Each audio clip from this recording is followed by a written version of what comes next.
today on Car Chats with Peppa. Today's topic, falling off the horse. Okay, so let's talk about it. I spent months, or I should say years, learning, or okay, I will start like this: taking myself out of the fire, out of the toxic relationship, out of the environment that was encouraging me to see myself negatively, right? From there was a period of time where I had to say, well, who the hell am I?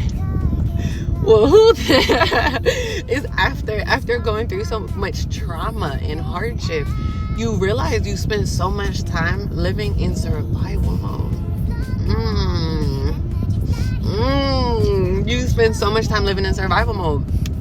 So after that, when you are in a space of peace, you have put yourself in an environment that it makes it a bit easier to connect with yourself or commit to acts of self-love, acts of self-care, things like that, shit that you like.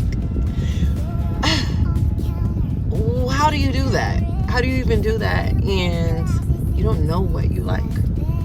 You spend so much time in a clouded space. You don't know what clarity looks like. There's this space or this air, or this feeling in the air, I should say. When you start to develop yourself, you have to go through a period of getting to know yourself, asking yourself questions. What do I like? What makes me feel special? What gives me light and air and peace? What hobbies bring me joy? How do I intend to look? I looked like trauma before. What does not going through all this fucking trauma look like? You feel me?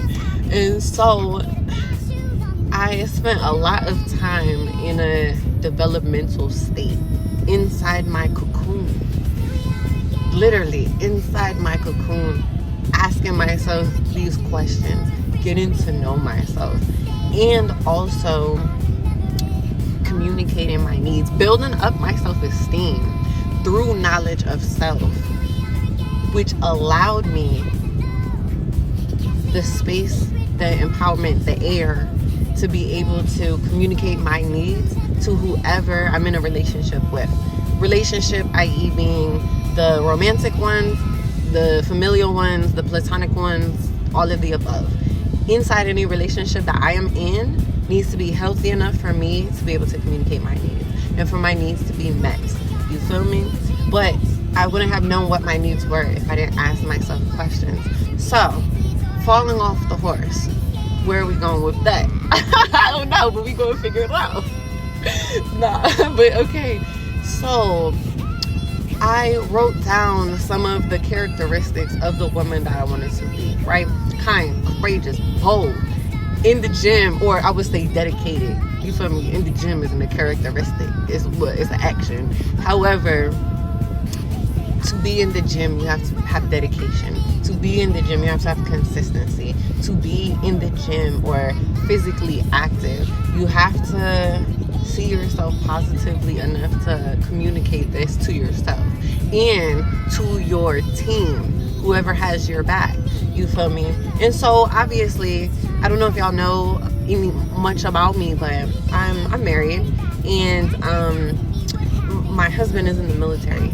Now, as you know, the military doesn't necessarily pose you a lot of options or opportunities for individuality and for time to yourself, right?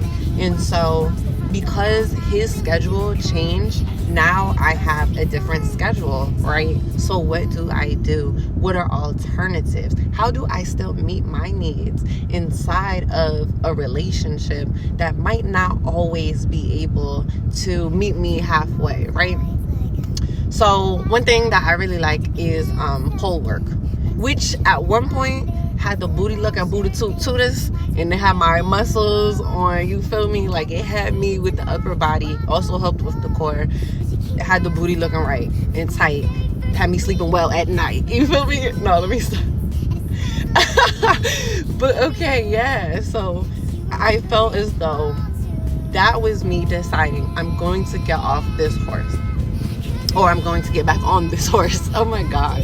I'm going to get back on this horse. The horse of dedication. The horse of, commitment to self. And so if I can't necessarily have the space to go to the gym, I can still be physically active. What is another thing that I can do? And that's yoga. I do yoga with my children. You feel me? And so within these areas of tightness, schedule wise, emotionally, or even physically, you have to get back on your horse. You might fall off, but you got to get back on in whatever ways that you can, so that in the time where you're going through differences, you can still do small things that lift your dopamine. You feel me? That bring an air of accomplishment to you. Do you hear me? Do y'all hear me? You have to in order for yourself. That's your connection with yourself. Look at me, my little dinosaur arms. But yeah, what I'm saying is, bro, and I mean it because I'm living it. You feel me? And so, I just wanted to talk about that. I know I can ramble a little bit, you feel me? But I needed somebody to ramble to me when I was 23, when I was 18, when I was 19, when I was 25, you feel me? And so I just thought I would say this. Ladies or people, you feel me? If you fall off your horse, you can get back on. Just have to figure out your options, because you always have options. So that's my 1-2 do today, and I hope you enjoyed it.